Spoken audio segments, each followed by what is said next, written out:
네, 오전에 대독해 주셨던 본문 한 번 더 대독하도록 하겠습니다. 예수 그리스도의 나심은 이러하니라. 그의 어머니 마리아가 요셉과 약혼하고 동거하기 전에 성령으로 잉태된 것이 나타났더니 그의 남편 요셉은 의로운 사람이라. 그를 드러내지 아니하고 가만히 끊고자 하여 이 일을 생각할 때에 주의 사자가 현몽하여 이르되 다윗의 자손 요셉아 내 아내 마리아 데려오기를 무서워하지 말라.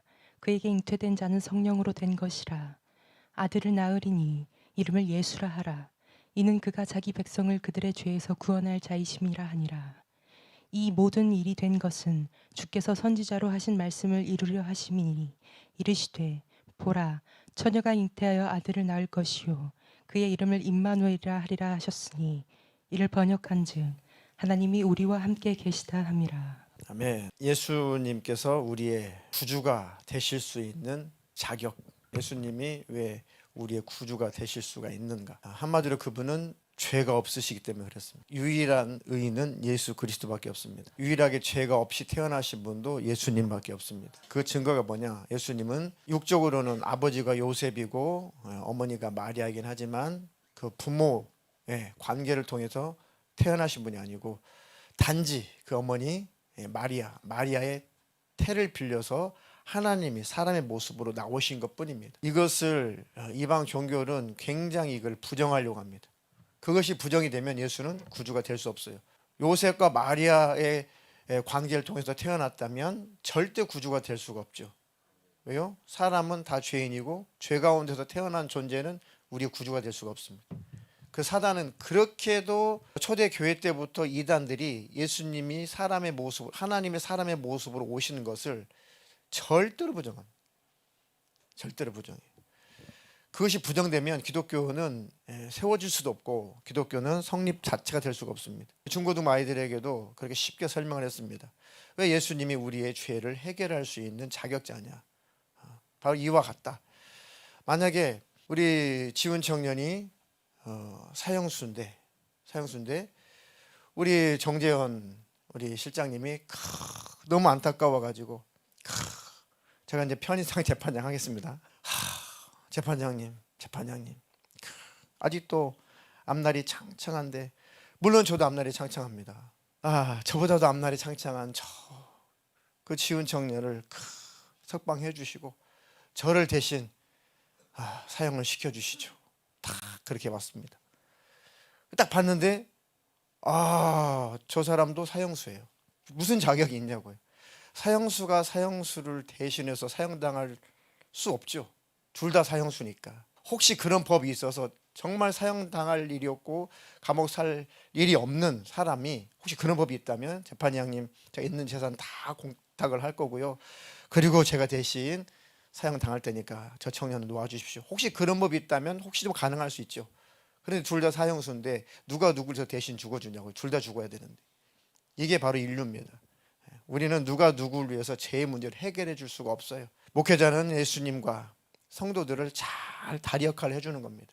중매자 역할을 해주는 거죠. 목회자들도 예수님의 피 흘리신 공로를 힘입어 천국에 들어가는 것이고 성도들도 마찬가지인 겁니다. 예수님이 우리의 구조가 될 수 있는 유일한 자격은 죄가 없이 태어났다는 것, 그 성령으로 잉태됐다는 거죠. 아무것도 아닌 것 같지만 정말 기독교 역사에 아주 중요한 대목입니다.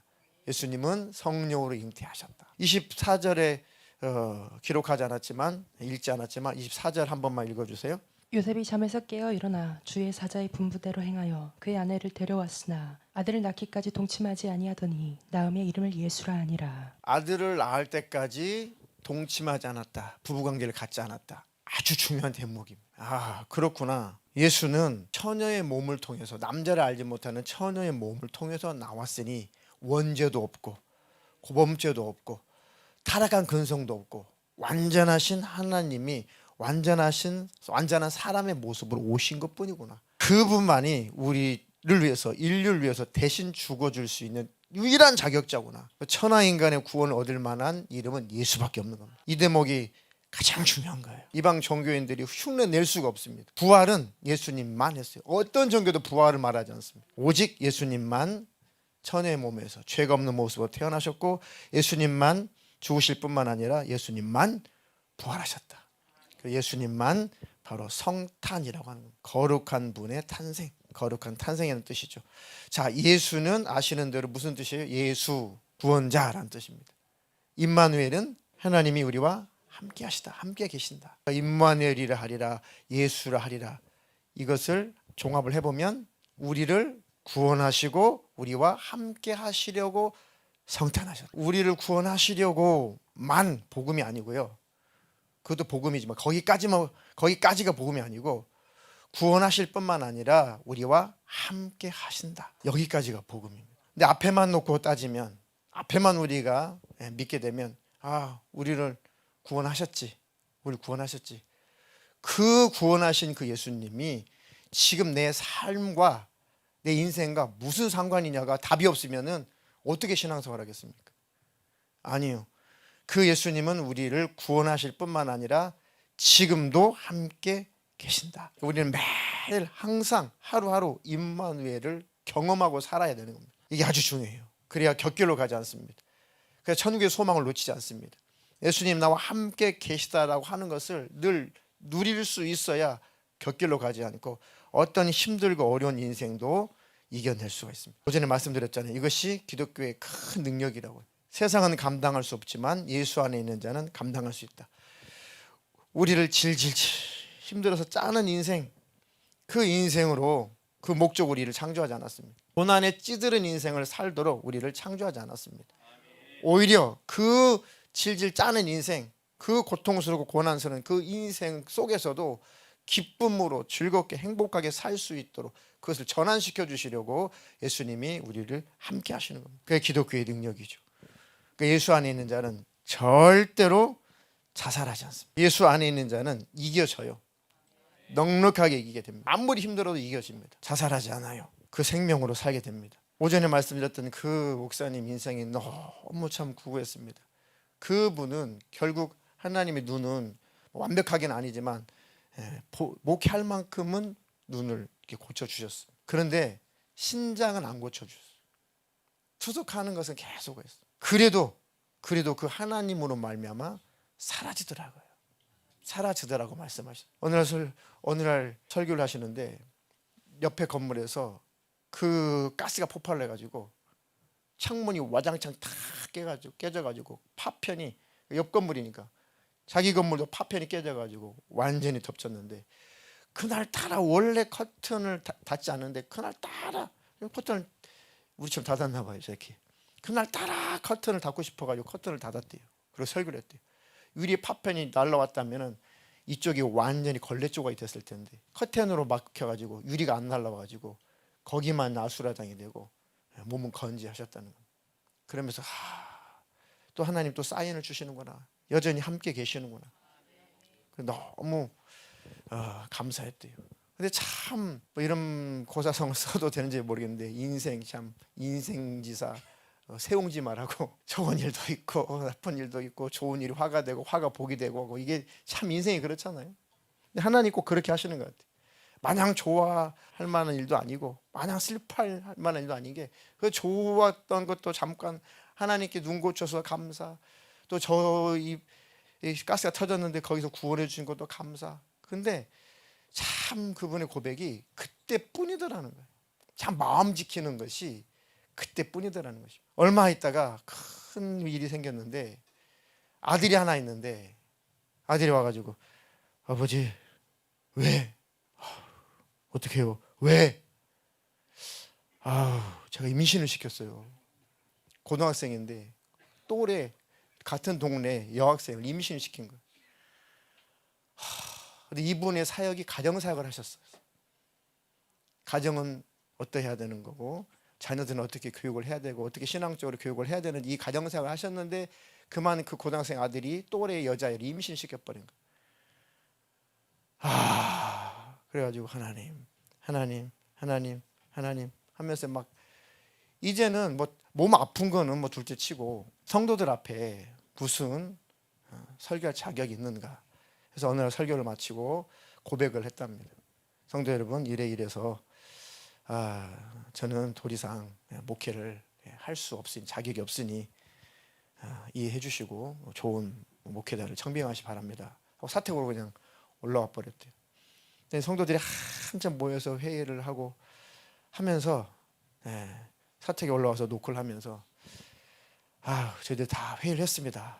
언제 우리 나가면 되나요? 그게 아니고 목사님, 그냥 이렇게 생각합시다. 그냥 어리지만 그 며느리도 들어오고 싶어 한다면서요. 며느리도 들어오고 싶어 하는데 그 며느리 되는 그 여학생의 엄마는 또 전도사님이에요. 그래가지고 그 전도사님이 우리 딸을 거둬 주십시오. 이러면 안 되죠. 어느 날 그 여자아이가 노크를 하더래요. 문 열더니 보따리부터 다 싸져머지고 왔어요. 아버님, 그걸 사실 좀 숨기고 있다가 찔리니까 성도들에게 얘기를 한 거죠. 그러면서 그 성도들 중에 대표가 목사님, 교회도 작고 한데 교인 2명 늘었다고 생각하시죠? 요즘 그게 한두 건도 아니고 그러면 안 되지만 그런 일들이 많이 있으니 이것을 우리가 품어야지. 어린 아이들을 어떻게 쫓아내겠습니까? 어떻게 하겠습니까? 그렇다고 어떻게 하겠습니까? 그러니까 그냥 갑시다. 교인 2 늘었다고 생각합시다. 그러니까 이 목사님이 또 하나님이 또 이렇게도 하게 하시는구나 해가지고 또 목회를 했는데 그 한 집에서 살면서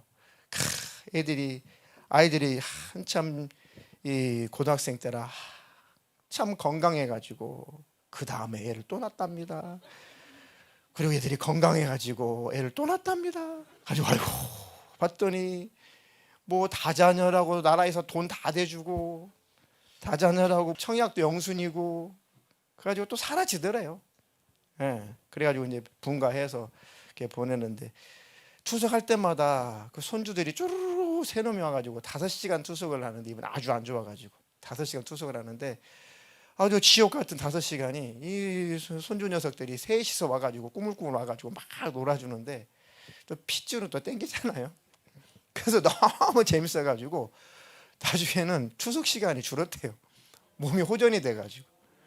그러니까 죽으란 법은 없구나. 그냥 위기 속에 하나님을 바라보면 되는구나. 아무리 위기라고 하지만 이 속에서도 절망하지 말고 하나님 바라보면 하나님이 또 그 복으로 바꿔주는구나. 그러니까 예수님 안에서 절망할 일이 아니구나 해서 애들도 잘 자라고 성장해서 다 분가해가지고 아들이 기술을 배워가지고 돈도 잘 벌고. 근데 그걸로 끝난 게 아니라 이 분이 참 하나님 뭔 뜻이 있는지 몸이 또 한번 콩팥이 신장이 망가지면 안 되잖아요. 그래가지고 이분이 요양원으로 갈 수밖에 없는 그런 형편이 된 거죠. 또 왜 또 몸이 안 좋아졌을까 해가 요양원에 가서 이제 목회는 그만둬야 되나 했는데 새벽에 아마 그 예배당이 있었나 봐요. 자세한 거 잊어버렸는데 새벽에 기도를 하는데 한쪽에서 어떤 여자분이 그렇게 통곡을 하며 구슬피 울더래요. 나중에 이렇게 봤는데 말기암 환자인데 여자분이 너무 젊은 나이에 세상을 떠날 거 생각하니까 너무 힘들어하대. 가지고 하나님, 저분에게 내가 꼭 친구가 되어주고 싶습니다. 간증에는 애인이라고 표현했지만 그런 이성적인 애인이 아니라 친구, 표현상 애인이라고. 왜? 그 사모님도 같이 가셨으니까, 같이 계시니까 무슨 어떤 이성적인 애인이 아니라 정말 그 애인 같은 친구가 제가 되어주면 안 되겠습니까? 그럼 네가 그 역할을 해라. 그래가지고 이제 그분한테 찾아가지고 제가 애인 되어드릴게요. 그랬더니 그랬더니 여자분도 그 목사님의 그 진실한 그 말씀을 들어보고 그런 뜻이었구나. 사모님도 계시니까. 그래서 셋이 모임도 하고 천국에 대한 소망도 하고 그랬더니 그런 애인들이 10명이 늘어났대. 방에 다 모여가지고 서로 위로하고 소망적인 얘기를 들려주고. 그러니 천국의 소망으로 예수님의 십자가의 은혜로 그 말기암 환자들도 이겨내더라 이거예요. 다 고침받았다는 것이 아니라 사라지더라 이거. 그 중에는 천국 가신 분도 계시고 태어나신 분도 계시고 이렇게 하나님 뜻에 따라 돌아가신 분도 계시고 하지만은 그렇게 가지고 친구가 100명이 됐대요. 100명. 거기서 사역을 하시는 그런 목회를 하시게 된 거예요. 이분이 이 죽음을 넘나드는 그런 병이 없으면 누가 그 얘기를 받아줘요? 누가 그게 사명이 되는 거죠. 육체가 병들어서 언제 세상 떠날지 모르는 육체지만 그것도 하나님 안에 있으니까 사명으로 쓰시더라는 거죠. 그래서 그 작은 교회였지만 오히려 더 많은 영향력을 미칠 수 있는 그 길로 하나님이 인도하셨다. 그러니까 예수님 안에 있으면 모든 것은 다 영적인 복이 되는구나. 그리고 그 속에서도 행복을 누릴 수가 있는 거. 그 김우신 박사님이 쓴 책 중에 정말 와닿는 책이 있습니다. 말기암 환자들에게 당신이 얼마를 살까를 제발 계산하지 말고 남은 기간 어떻게 살까를 궁리하십시오. 그것은 생명이라는 것은 하나님께 달려 있으니까 그 암에 집중하지 말고 하나님을 집중하십시오. 그리고 남은 기간 어떻게 남은 기간이라도 의미 있는 가치 있는 인생을 살까 이걸 고민하십시오. 그 말을 듣고 그렇게 사는 사람들은 암에 멈추기도 하고 또 그 암에서 벗어나기도 하고 물론 천국 간 분도 있고 하나님의 뜻에 의해서. 맞아요. 우리 여생이 얼마 남았는지 건강한 우리도 모릅니다. 그렇죠? 우리가 건강하니까 내일도 있겠지라고 사는 거지만 사실은 그 생명이라는 것이 하나님께 있는 거잖아요. 그렇게 따지면 우리도 똑같이 다 시한부 인생은 똑같은 거예요. 그래서 얼마나 살지 계산하기보다 어떻게 살지를 계산하라. 그게 성경적이더라고요. 하나님은 사람의 몸으로 오셔서 우리를 죄에서 멸망해서 지옥에서 건져내실 뿐만 아니라 이 땅에서도 우리 삶 속에 함께 계신다. 함께 하시는 분이시다. 그게 바로 임마누엘입니다. 그것을 누리라는 것입니다. 그걸 느끼라는 것입니다. 정말 주님이 함께 계셨군요. 그렇게 날마다 그 예수님이 함께 계심이 현실이 되고 실제가 되기를 축복합니다. 예수님의 그 마음을 품고 이제 내가 남은 삶을 예수님이 나에게 종으로 오셨고 종 되어 주셔서 나를 구원하셨으니 그 은혜를 경험한 나는 이제 예수님을 위해서 복음을 위해서 내가 자원하여 내가 종으로 살아드려야겠다. 이렇게 가는 것이 복음을 만난 자라는 거예요. 사도 바울이 늘 나는 그리스도 예수의 종입니다. 나는 바로 예수님의 종입니다. 라고 늘 자기를 이렇게 일부러 자기는 종이 자유자인데 종이라고. 그전에는 진짜 자유자인데 정말 종으로 살았었어요. 그런데 바울은 자원하는 종이 되는 거죠. 이 종이라는 개념이 둘로스인데 히브리어로 구약의 개념을 따갖고 온 거예요. 몇 번 말씀드렸죠. 구약에는 희년 제도가 있죠. 땅도 그렇고 종도 그렇고 일정 기간이 있으면 다 돌려줘야 돼요. 아무리 빚을 져가지고 땅을 담보로 잡혔어도 희년이 되면은 그 땅 7년째가 되면은 땅을 원래 주인한테 다 탕감해 줘야 돼요. 그래서 공평하게 그 지파별로 하나님 분배하신 그 땅을 침범하지 않도록 이렇게 살게 해줬어요. 아무리 못 살아도 7년이면은 탕감받도록. 노예도 아무리 노예 생활을 했어도 희년이 되면은 놓아주게 돼 있어. 가족으로도 가족 품에 돌아가게 돼 있습니다. 근데 노예 중에 정말 그 주인 집에서 이 노예 생활을 했는데 그 주인이 너무 잘해줬고 너무 사랑해줬고 너무 아껴줬어요. 그 주인을 너무 좋아하게 되고 너무 사랑하게 됐어요. 주인님 이제 내가 내일이면 자유하는 몸인데 내가 자유할 수 있지만 난 이제 자유자지만 내가 여전히 이 집안에서 종으로 살겠습니다. 그럼 법적으로 문제가 되는데 그러면 증인들 앞에서 증명을 하면 돼요. 그 관계를. 그 증명하는 게 귀를 뚫는 겁니다. 귀를 뚫는 거. 자, 배우 등장. 돌아오기까지 왜 이렇게 힘들었을까? 자, 반드시 증인들이 있어야 돼요. 증인. 증인들 앞에서 저는 이제 자유한 몸이지만 이제 주인님을 너무 사랑해서 나는 이 집에 자원하는 종으로서 섬기겠습니다 라고 많은 증인들 앞에서 당사자가 공포를 해야 돼요. 왜? 나중에 법적인 문제가 되니까. 선포하세요. 너무 잘해주셔가지고 제 주인으로 섬기겠습니다. 영원한 종이 되겠습니다. 예수님 감사합니다. 예수님 감사합니다. 네. 네. 자, 그럼 이걸로 안 돼요. 딴 말하면 안 되니까. 이제 귀를 뚫어야지. 그래서 그 주인 집에 그 문설주 있죠. 문설주. 네. 자, 문설주. 문 양쪽 기둥을 설주라고 하죠. 그죠? 인방은 바닥 문턱을 하인방, 위에 문 그 틀을 상인방이라고 해요. 네. 문설주의 이 기둥에다가 귀를 대요, 이렇게. 자, 이렇게 해가지고 송곳을 갖고 뚫어야 됩니다. 좀 참으세요. 아플 거예요. 이렇게 딱 송곳을 대고 겁내지 마세요. 망치로 가지고 빵 때리고 저쪽도 빵 때리고 해가지고 이 피가 무슬슬 주르르 흐를 만큼 기다려야 돼요. 그래가지고 귀를 이렇게 딱 뚫어가지고 뭐 소위 이제 귀걸이 같은 거 이렇게 달아주죠. 그리고 이 구멍이 막히지 않도록. 그럼 이 사람은 원래 자유할 수 있는데 자원해서 종이 된 겁니다. 그러니까 법적으로 아무 문제가 안 돼요. 주인은 처벌받지 않아요. 하나님 앞에서 떳떳해요. 그리고 너무 좋아해요. 오히려 종이 노예가 더 좋아해요. 주인님 나를 받아주셔서 종으로 받아주셔서 너무 감사합니다. 이렇게 감사합니다. 그게 이제 종이죠. 자유할 수 있는데 일부러 노예가 되는 겁니다. 그러니까 바울이 얼마나 아주 율법으로는 흠이 없이 살았습니까? 얼마나 영생 얻어보려고 아주 율법으로는 자기가 흠이 없게 살. 바리새인 중에 바리새인, 유대인 중에 유대인, 가말리엘 문화생, 그리고 베냐민 지파. 하여튼 자기 스스로가 하나님 앞에 자기 율법으로 흠이 없다고 그렇게 살았다는 거죠. 그것을 자기 의인이 되어보려고 했는데 이게 망할 짓이었다는 거예요. 율법은 죄를 깨닫게 하는 것이지 의인만 들어주는 법은 아니란 말이에요. 그러니까 율법을 오해했다는 거죠. 오해했어요. 그래서 영생을 해보려고 했는데 마음은 늘 힘들었어요. 예수 믿는 사람들 잡아 죽이고 교회를 막 허물어버리고 스데반이 막 순교하는 데 앞장서 가지고 그 일 처리를 하고 그랬었죠. 그랬다가 그의 중심은 그래도 하나님이었다는 거죠. 그러니까 하나님께서 기회를 주셨습니다. 그렇게 살아보니까 아니구나. 예수님을 극적으로 만났죠. 그러면서 이 구약에 능통한 자, 율법에 능통한 자니까 예수님의 음성을 듣는 순간에 모든 것이 다 정립이 된 거죠. 순간에 율법은 그런 거구나. 정죄하는 직분이고 초등학문이고 율법이 예수님 오실 때까지만 있는 거고 율법은 예수께로 안내하는 법이었고 그 예수를 만남으로 그 의문의 증서는 찢어졌구나. 파괴됐구나. 예수로 구원받는 거구나. 와 그렇구나 하면서 막 얼마나 감사했던지 그 순간부터 목숨을 걸고 예수를 전하러 다니잖아요.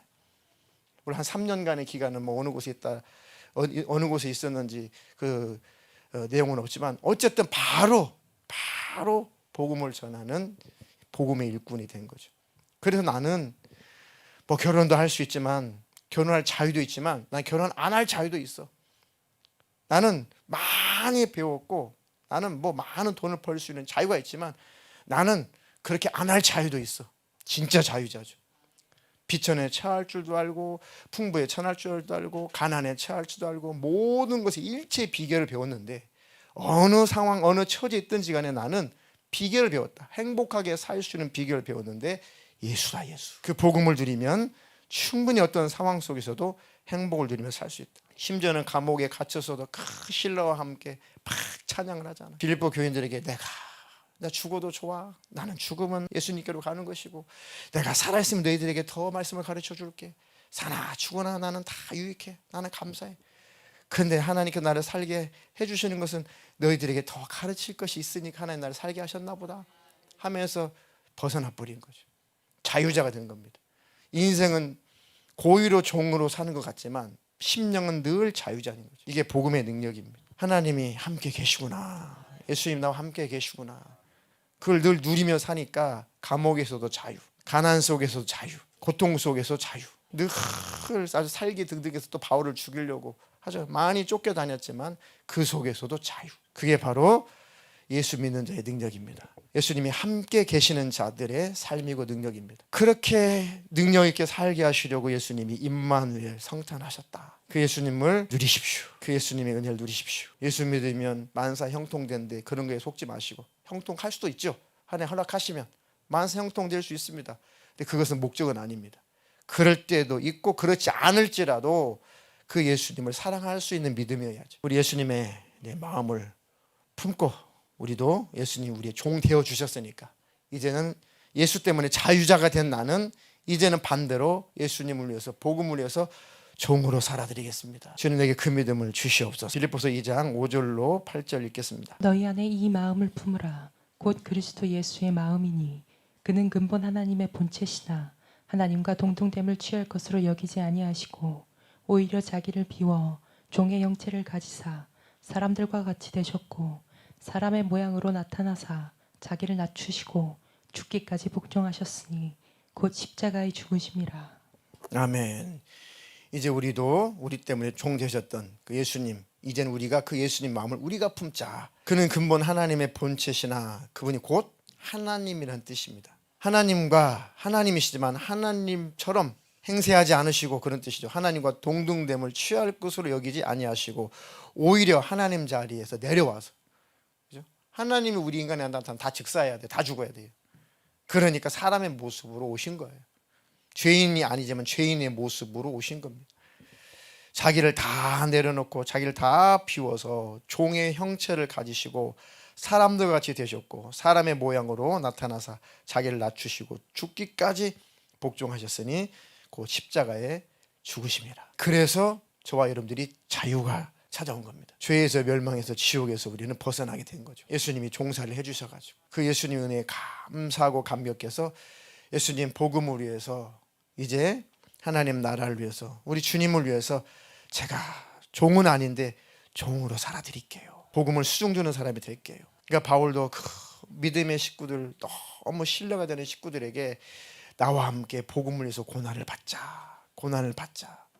자원해서 고난을 받자. 그랬던 겁니다. 복음을 안 자들만 이렇게 할 수 있습니다. 그 하나님을 간절히 찾게 되면 임마누엘이 우리 안에 느껴지고 경험될 것입니다. 간절히 찾으십시오. 나를 간절히 찾으라. 그리하면 만나질 것이다. 만물만 쳐다봐도 하나님이 말씀하고 계시는 그 소리가 음성이 들려요. 제가 오전에도 말씀드렸잖아요. 야, 주님의 메시지가 온 세상에 가득하구나. 아, 눈 내렸구나. 아, 저 나무 가지가 눈을 옷을 입으니까 아, 예쁘구나. 뭐 그럴 수 있겠지만, 야, 하나님 무엇을 말씀하려고 하시나?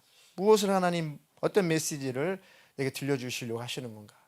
그죠? 야, 비록 그 겨울나무가 다 벌거벗어서 흉측한 모습으로 서 있었는데 하얀 눈이 내려가지고 새하얀 옷을 덧입었잖아요. 그죠? 우리도 우리 의의를 자랑할 것은 아무것도 없어요. 예수님 앞에 우리의 자랑은 아무것도 없습니다. 그저 우리 주님 앞에 우리 의의는 없으니 우리는 그냥 수치스러운 벌거벗은 그런 몸에 불과해요. 아담이 범죄한 이후에 그냥 자기 자신을 숨기고 싶은 그게 우리 인류입니다. 우리는 그런 모습이 원래. 근데 하나님이 짐승을 죽여가지고 가죽을 벗겨가지고 아담과 하와의 그 부끄러움을, 그 하체를 가려줬잖아요. 그게 바로 예수님이 우리 허물을 덮어준다는 상징입니다. 우리도 아담처럼 하와처럼 벌거벗겨져서 수치스러워서 나무에 숨어 있어야 돼요. 이게 우리의 하나님 앞에 우리의 모습입니다. 그런 자랑할 것이 아무것도 없는 수치스러운 벌거벗겨진 그런 겨울나무 같은 우리인데 예수님이 우리를 덮어주신 거예요. 예수를 옷 입혀주신 겁니다. 그 품으로 우리를 다 안아주셔서 우리를 감싸주신 겁니다. 그리고 우리가 마지막 이 세상을 떠날 때 빛나고 하얀 세마포를 입혀주셔서 우리 부끄러움이 영원히 가려워져서 그 천국으로 들어가는 겁니다. 야, 그것을 말씀하시고 그걸 교훈하시는구나. 저 벌거벗겨진 겨울나무에 눈이 내려서 하얀 빛나는 옷이 입혀진 것처럼 우리도 내 의는 아무것도 없습니다. 그저 나는 죄인이로소이다. 열심히 신앙생활을 한 것 같아도 하나님 앞에서 아무런 의의도 없습니다. 그저 나는 수치스러운 벌거벗겨진 자입니다.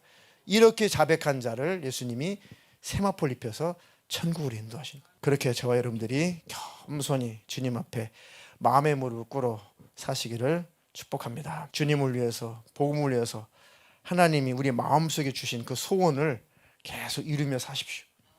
우리 마음속에 소원을 주세요. 하나님 나라를 위해서, 복음을 위해서 우리 마음속에 막 소원을 주십니다. 그 소원을 이루며 살면 예수님이 함께 계심이 더 선명해져요. 나 자신을 위해서 살면 갈수록 예수님이 선명하지 않고 어두워집니다. 이기적으로 살면, 나만 위해서 살면 예수님이 함께 계시다는 것이 더 안 느껴집니다. 더 둔해집니다. 주님을 위해서, 복음을 위해서, 그 하나님 나라에서 살면 살수록 함께 계심이 더 선명해집니다. 이 원리예요. 예수님과 동행의 원리가 바로 예수님과 동행한다는 것은 예수님과 함께 사는 겁니다. 그 똑같은 목적을 위해서 함께 동역하는 것이 예수님과 동행하는 거죠. 빌립보서 2장 12절로 마지막 14절만 읽겠습니다. 그러므로 나의 사랑하는 자들아, 너희가 나 있을 때뿐 아니라 더욱 지금 나 없을 때에도 항상 복종하여 두렵고 떨림으로 너희 구원을 이루라. 너희 안에서 행하시는 이는 하나님이시니 자기의 기쁘신 뜻을 위하여 너희에게 소원을 두고 행하게 하시나니 모든 일을 원망과 시비가 없게 하라. 아멘. 임마누엘의 하나님, 그 예수님이 내 삶에 함께 하고 계시는가, 나와 동행하고 계시는가를 더 실감하시려면은 그 예수님의 소원을 계속 행함으로 나타내십시오. 그 소원이 느껴지지 않을 만큼 두근해졌다면 기도하십시오. 하나님의 소망을 내게 주십시오. 하나님이 이루실 소원 내게도 주십시오. 하나님 뭔가를 이루고 싶으면 우리 안에 소원을 주신다잖아요. 아, 나는 그런 일을 하고 싶다. 그게 하나님 주신 소원이래잖아요. 뭐 쉽게 설명, 아, 나는 복음을 전하고 싶다. 그 하나님의 그 소원을 그 전도자의 마음에 주셔서 그 일을 행하게 하시잖아요. 그 소원을 이루다 보니 주님이 나와 임마누엘 함께 계시는 게 확실하구나. 확신을 갖게 된다는 거죠. 뭘 해서 천국 간다는 것이 아니라 주님이 나와 함께 계심이 행함을 통해서 선명하게 드러난다는 거죠. 반대로 아무것도 하지 않으면 주님 나와 함께 계심이 잘 안 느껴져요. 왜요? 동질이 아니니까, 같은 마음이 아니니까, 같은 방향이 아니니까. 같은 방향으로 가야 함께 계심이 느껴지죠. 그래서 그것은 하나님께서 우리와 함께 계심을 경험시키려 하시는 것이고, 그것을 통해서 하나님 뜻을 이루려 하시는 것이고, 그것을 통해서 복음이 전파되게 하려 하시는 겁니다. 모든 하나님의 지혜로운 뜻이 다 들어있습니다. 너희 안에서 행하시는 이는 하나님이시니 자기의 기쁘신 뜻을 위하여 너희에게 소원을 두고 행하게 하시니까 모든 일을 원망과 시비가 없이 해라. 하나님 내게 소원을 주셨으면 그 소원을 행하면 돼요. 시비할 것도 없고 원망할 것도 없고 왜 나만 이래야 됩니까? 라고도 말할 것도 없고 하나님께서 내게 주신 그 일만 하면 되고 내가 달려가야 될 구간만 나는 가면 돼요. 다른 사람이 달려가든 말든 하든 말든 내게 주신 소원만 이루면 되는 겁니다. 그래서 목적을 가지고 사십시오. 정말 예수님과 친밀한 삶을 살고 싶고 임마누엘의 하나님을 경험하고 싶으면은 신령한 목적을 가지고 사십시오. 그러면 정말 그 삶이 복되고 즐거울 겁니다. 정말 그 하나님 나와 함께 계심이 실감이 날 겁니다. 목적이 있으면 정말 힘나요. 저는 꿈에 목사가 되는 거였는데 그 꿈이 여차저차해서 한번 좌절됐습니다. 그러니까 살 힘이 없었어요. 고등학교 졸업하고 등록금을 안 주셔가지고 신학교를 못 갔어요. 합격까지 했는데 나는 오직 내가 살아야 되는 이유, 살아야 될 목표를 드디어 찾았는데 예수님 믿고 그것이 현실적으로 그것이 내 앞에 사라져 버리니까요. 그러니까 사람이 왜 또 살아야 되는지, 뭘 위해서 살아야 되는지, 뭐 자살하거나 뭐 그런 게 아니라 열심히 살아야 되는데 열심히 살아야 될 이유가 또 없어지니까 무기력해지더라고. 무기력. 내가 이렇게 한 달, 두 달, 석 달 이렇게 이게 무기력하게 살면 안 되지. 이미 졸업은 했고 내가 이렇게 무기력하게 시름시름 이렇게 살면 안 되지. 하나님 나 뭔가 좀 살게 좀 해주세요. 그래 일부러 막 꿈을 만들었어요. 꿈을. 우리 처음 다녔던 그 시골 교회 미가엘 반죽이 하나 없었다고 그랬잖아요. 미가엘 반죽이 아시죠? 자동 반죽이 이렇게 단추 누르면 이렇게 나오는 거. 그때 그게 23만 원인데 그때는 비쌌죠. 지금 별거 아닐 수 있지만. 근데 그거 하나 놓을 만한 교회 형편이 안 됐습니다. 근데 늘 목사님의 강대상 두들기면서 늘 악기는 강대상하고 목사님 주먹 늘 이렇게 찬양을 했습니다. 그래서 하나님 내가 목회자가 되는 것이 뜻이 아니시라고 한다면 그럼 제가 정말 돈 많이 벌어가지고 우리 교회처럼 치질이도 가난한 교회 미가엘 반죽이 다 사놓겠습니다. 없는 교회마다 다 미가엘 반죽 사놓겠습니다. 그 꿈을 만드니까요 사람이요 열광을 하게 돼요. 와 이거 이렇게 살면 되겠구나. 그러니까 사람은 목적이 있으면 사라지더라니까요. 가짜 꿈이라도요 사람이요 막 열광하게 돼요. 그때부터 언제 그랬냐는 듯이 막 벌떡 일어나가지고 자격증 따고 서울 올라와서 그때 자동차 정비 자격증 땄는데 자동차 고치고 이걸로는 내가 성공 못 하겠는데 언제 자동차 고쳐가지고 돈 벌겠냐. 사업을 해야지. 그래가지고 밤에는 입시학원 가가지고 또 재수 공부해가지고 또 뭐 대학 들어가고 하여튼 하니까요 사람이 저는 횟수로 삼수를 했어요. 한 해는 자격증 딴다고 공부 못했고 그 다음에는 이제 직장 다닌다고 공부 못했고 직장 다니면서 주경나도 그랬죠. 그리고 그 다음에 대학을 들어갔으니까. 그러니까 그 에너지가 인생의 목표에서 나와요. 삶의 목표에서 생각하지 못했던 에너지가 발산이 되더라고요. 그렇게 내가 만들어 놓은 꿈이라도 사라지더라고요. 그런데 성령님이 주신 그 꿈이면은 얼마나 좋겠냐고요. 각자의 하나님이 다 사명을 주시고 인생에 다 하나님께서 직분을 다 주셨습니다. 꼭 뭐 목회자, 뭐 선교사, 뭐 그런 사역자가 아니더라도 우리에게 각자에게 달란트를 주셨고 재능을 주셨습니다. 우리에게 인생의 직분을 다 주셨습니다. 하나님 분명히 마음속에 소원을 다 주셨어요. 누구는 대단한 소원이고 누구는 덜 대단한 소원은 없습니다. 하나님이 주셨으면 그거 이루면 성공하는 거예요. 다른 사람과 비교할 것도 없고. 내게 주신 꿈이 누가 볼 때 소박할 수 있어요. 하지만 하나님 내게 이 인생을 살고 오라 했으면 그게 면류관인 거예요. 그게 신부인 겁니다. 그 구간만 잘 달려가면 돼요. 인생의 구간을. 그렇게 주를 위해서 목적은 주님을 위해서, 복음을 위해서, 하나님 나라를 위해서 여러분들의 그 삶의 이유와 목적을 거기다 두십시오. 각가지 뭐 직업군도 다르겠지만 삶의 방식도 다르겠지만 목적을 거기다 두십시오. 난 하나님 나라, 하나님 영광, 그 복음을 위해서 나는 여생을 살아야겠다. 그럼 하나님께서 마음속에 지혜도 주실 것입니다. 평강 속에 지혜가 떠오를 겁니다.